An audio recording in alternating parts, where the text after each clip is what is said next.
In this world of woe, so much suffering and misery.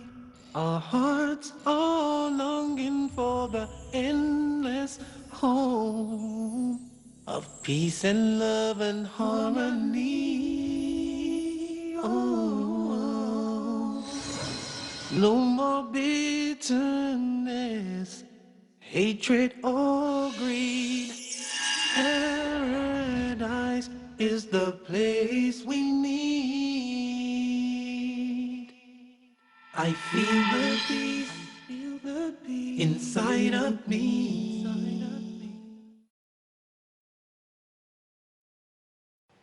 Greetings and peace.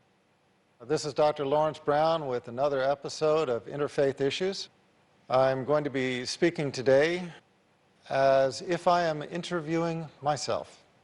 I have received a number of questions from a variety of people over time, and I thought that it would be fun for me, hopefully interesting to you, to hear me answer some of these questions. So, let us begin. In one of the earlier episodes, I described the pathway by which I became Muslim. I have been asked, one of the questions I have been asked is, what happened to me after I became Muslim?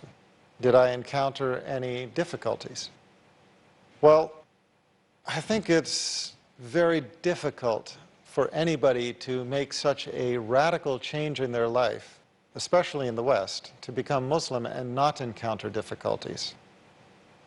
I remember that initially I had an overwhelming feeling of peace and contentment.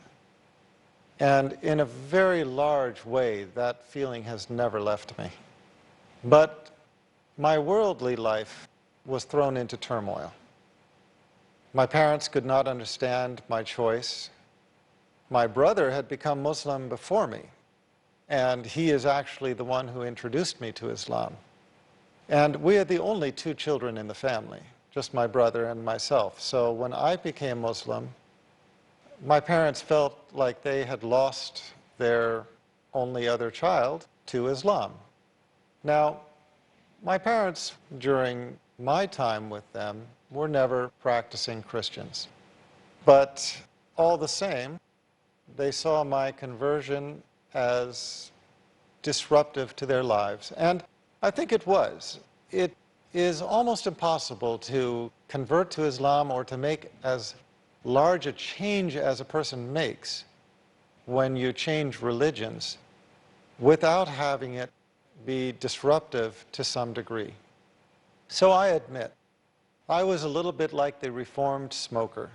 I couldn't talk about anything else.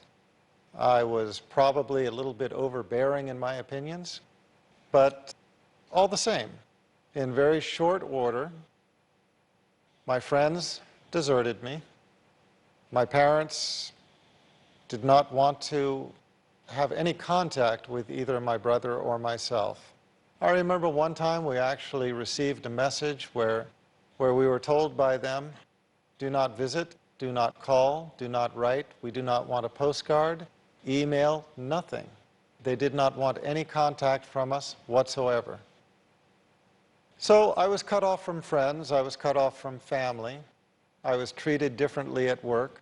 What is now my ex-wife became my ex-wife. She divorced me, and she took the children.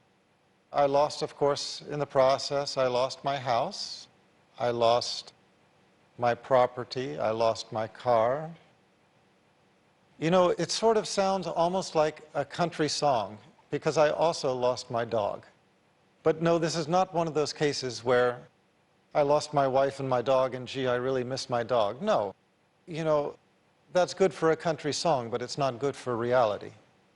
The fact of the matter was that it was very traumatic. And I remember as I was going through all of this, I went from living on a country estate.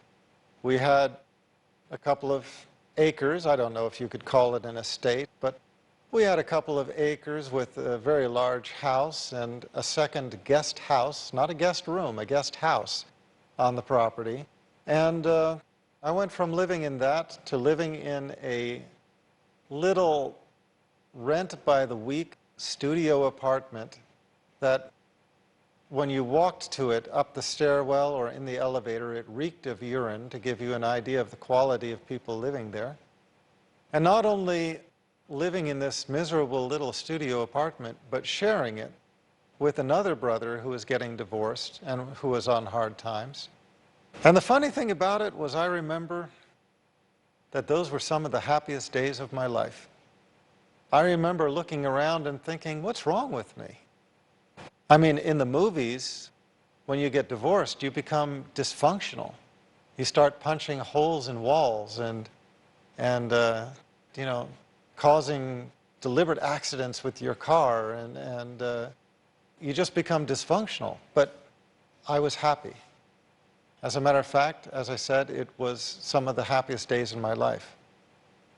And it was then that I remember, looking back on it, that before I became Muslim, I had prayed a prayer called the Istiqarah prayer, the guidance prayer. And in this prayer, we ask God, we ask Allah to choose for us, to guide us to what He knows to be best for us and to bring it to pass, and to make us pleased with it. And it was then that I realized the mercy of our Creator when He answers a prayer, how completely He answers it. Because He had chosen for me what He knew to be best for me in answer to this prayer. Not only that, but as much as I felt a dislike for what was happening, He had made me happy with it in a way that I almost could not understand. Truly, our Creator speaks the truth, and we are promised in this religion that you do not give up anything for the pleasure of Allah, except that He replaces it with that which is better.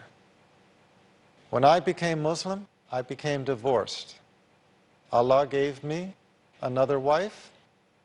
I lost my children to custody in the first family. Allah gave me a new child and a new family. Eventually, I was squeezed out of my job because of the anti-Islamic, anti-Muslim prejudices in the military, which is where I worked. I felt I could not continue because of the prejudices that I was experiencing from my co-workers. I gave up my job. Allah gave me a better job, times and times better. I lost my house to the divorce. Allah gave me a home in the holy city of Medina. I lost my wealth. Allah replaced it and multiplied it. I cannot think of anything I lost except that Allah replaced it with what He knew to be better. I didn't lose my parents forever. Eventually, we were able to talk again, and in a way, I feel our relationship is better now than it ever was before. So, I think what I can say is, for a person who considers making this change, nobody gives up anything for the pleasure of Allah, except that Allah will give you what is better. That doesn't mean that it won't be hard. It doesn't mean that it will be to your liking, at least maybe not initially. There may be a period of trial, a period of test, a period you have to get through before you find the benefit. But when you do find the benefit, subhanAllah, you will realize the completeness of the mercy of our Creator. Another question that people ask, they like to hear an answer to, is, well, what does Islam mean to you? I can tell what I have found Islam to be. I have found Islam to be a religion of modesty and humility. It's a religion of peace and submission, submission to God, but also submission in a general sense, submission to those who know better. You know, I grew up in the West, where we were raised on the concept of questioning authority. Question everything. It's a popular saying. But the fact of the matter is it's destructive. We have authority figures for a reason. They are people of greater knowledge or greater experience, or they have been empowered to enforce certain regulations. And if you are constantly questioning them or defying them, it will be hard on you, hard on them, and hard on all of society. So I found Islam to be a religion that put things in order. As an individual, within a family, within a society, within a country, and as a world. I found Islam is a religion of peace. This does not mean that Muslims are necessarily pacifist.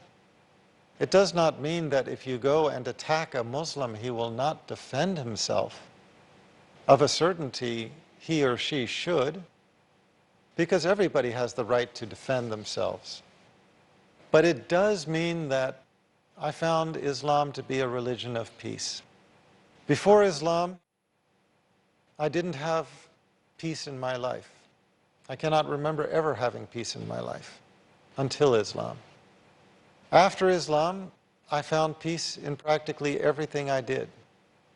Before Islam, I was fascinated with certain things. I was interested in knives. I was interested in guns. I used to play paintball. Look, I was in the military. It's something that we did. It's something in the West that we enjoyed. I watched the Rambo movies, the Commando movies, the James Bond movies. I lived that life. I dreamed those dreams. But something happened to me after I became Muslim that I can't explain, except to say I simply lost interest in all of those things. I sold or gave away my guns. The same thing with my hunting knives and my this and that knives.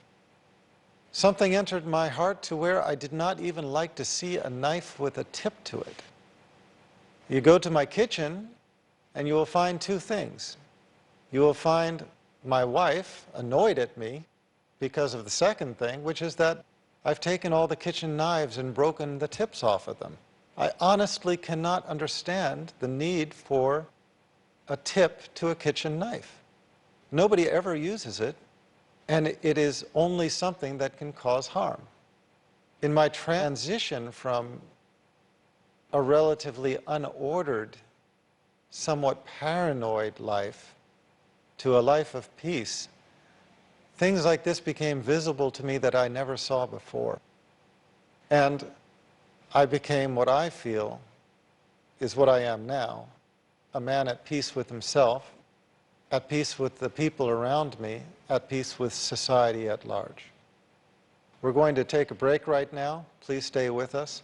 We'll be right back. Paradise is the place we need. Welcome. This is Dr. Laurence Brown, continuing with the discussion I started at the beginning of this episode of Interfaith Issues. Basically, I am answering questions that I feel the audience has expressed interest in or is interested to know the answers to, and I will continue from where I left off. I think one common question that comes up for any Muslim is simply what groups they belong to or what groups they endorse. I was just speaking of the fact that when I became Muslim, I found that my life became much more peaceful, much more enjoyable, much more fulfilling. And I can't explain all of the reasons for that, except that Islam is a religion of peace, and it is a mercy from our Creator that He blesses us with this feeling. When you feel that you are on the right path, doing the right thing, recognizing your Creator, and worshiping Him in the manner that He desires and deserves to be worshipped in, that peace simply enters your life. But for me, when it comes to joining groups, I have never been particularly interested in that. There are, of course, a lot of Islamic groups, and they all have their own enticement, but I have never been one to really join a group. I guess at the heart of things, I'm pretty much a loner. That's the way it is, and I'm happy that way. And Islam gives us the right to remain true to ourselves. Over time, I have found a couple of organizations that I feel are doing good work. One of them is the Canadian Dawah Association, based in Toronto. And they have appointed me their Director of Interfaith Affairs. Obviously, I'm filming these episodes for Peace TV for a reason. From what I have seen, Peace TV is doing a good job of conveying the peacefulness of Islam and the truth of its teachings. Then again, if I find that any organization I have worked with or I have joined ever expresses views which are different from my own, I would be the first to try to correct them, to criticize, and failing that, to leave. It's just an element of my being, but in becoming Muslim, I have transitioned from a very imbalanced life, a life in which everything I did was for money, everything I did was for worldly pursuits, to a life in which my pursuit is the pursuit of peace, not only for myself, but for those around me, and to improve myself as a Muslim, and to spread the message of revelation. That doesn't mean that everybody has to accept it. Our job is only to convey the message. My platform is to recognize that everybody has the individual right to freedom of choice of religion. We as human beings, hopefully as golden rule human beings, would like to treat others the way we expect them to treat us. So we should tolerate individual choices of religion as long as they are not destructive. And, if possible, work toward a global ethic, an ethic that all people can embrace as a code of life, a universal code which can be accepted by all people, cutting across religious and cultural boundaries, in the hope that humankind can arrive at an agreement upon a global ethic. That is what I strive for. But as far as joining groups, frankly, I try to stay away from that. Next question. Somebody asked me a question just the other day, which I thought was one of the best questions I've heard for a long time. And that was a Christian who approached me and just said, "How do you know? I want to believe, but I want to have certainty. So how do you, as a Muslim, feel that you know that you are on the correct path?" I think my answer to that question is simply that religion is as much a state of the heart as it is a state of the mind. We arrive at belief in God through a process of looking around ourselves, asking if this incredible frame of existence could possibly exist without a creator. Praying to that creator to guide us, and then receiving guidance, following. That's what happened to me, and that's what happened to a lot of others who I know of who have become religious at some point in their lives. In the end, people are different. Some are intellectual, some are emotional. Some have a balance in between. But the one thing that we have in common is that, in the words of Malcolm X, we are one mankind, united under one God. Well, perhaps united is not the correct word, because we're not united, but we are one mankind under one God. And we hope it someday to be united. We haven't achieved it yet. But if people work towards what I described, recognizing each individual's right to freedom of religion, tolerating individual differences in religious choice, as I said, as long as it is not destructive, and working towards a global ethic that all of us can accept, not only for ourselves, but for others, we have a chance of achieving that. But back to the question, how does anybody know that they are upon the right path? Well, Each person simply has to ask their heart. Because the fact of the matter is, we all know that there are a myriad of religions out there. And we all know that for every religion there are devoted followers who think that they are upon the right path. And we all also know that if there is only one creator, there can only be one religion that is most pleasing to him. So there can only be one religion of truth, whereas all others are to one degree or another deviant, astray. The only way I know of to be absolutely certain that you're on the right path is to pray for guidance. And interestingly enough, I have found that when you suggest that to most religious people, most of them say, oh, you know, I could never do that. That would be insulting to my Creator. I'm already a, you can fill in the blank. I'm already a Buddhist, Jew, Christian, Hindu, whatever. It would be insulting to my God if I asked Him to guide me to the religion of truth. Well, it seems like a bit of a vain argument. Muslims pray 17 times a day minimum. 17 times a day, they ask their Creator for guidance. They don't pray 17 times a day, they pray 5 times a day. But within the prayer, the supplication is repeated. So it comes out to having said 17 times a day, minimum. The Muslim says 17 times a day minimum. Ihdina siratal mustaqim. Guide us to the straight path. Siratal ladina an'amta alayhim ghayril maghdubi alayhim waladdallin.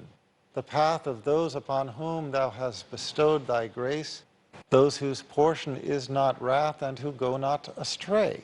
So 5 times a day Muslims pray, but when you add up the repetition of what we say during the prayer, 17 times a day, Muslims ask their Creator to guide them to the straight path, the path of those upon whom He has bestowed His grace, those whose portion is not wrath and who go not astray. Is there any way that anybody can object to that prayer? But I would submit that it is the path of that prayer that will bring certainty into a person's heart. You don't have to be a Muslim to pray it. You don't have to be a Muslim to pray that prayer any more than you have to be a Christian to pray our Lord's Prayer. But what you have to be, what you do have to be, is sincere. You have to sincerely want to recognize God, and you have to sincerely appeal to Him to guide you, and receiving that guidance, you have to accept it and follow. So, I will conclude this talk and invite all those who are interested in submitting any other questions. Please visit my websites, leveltruth.com, leveltruth.com, and eighthscroll.com, EIGHTH, scroll, SCROLL.com. Please drop me an email and I will add it to a list. When we have enough and when it's interesting, we'll try to put together another talk like this one. So, this is Dr. Laurence Brown bidding you peace and concluding once more another episode of Interfaith Issues. I feel the peace inside of me, all complete tranquility. I remember Allah, He remembers me. Feel the peace, feel the breeze, fresh, pure, holy peace. Peace in you, peace in me, peace for everybody. Fresh, pure, holy peace.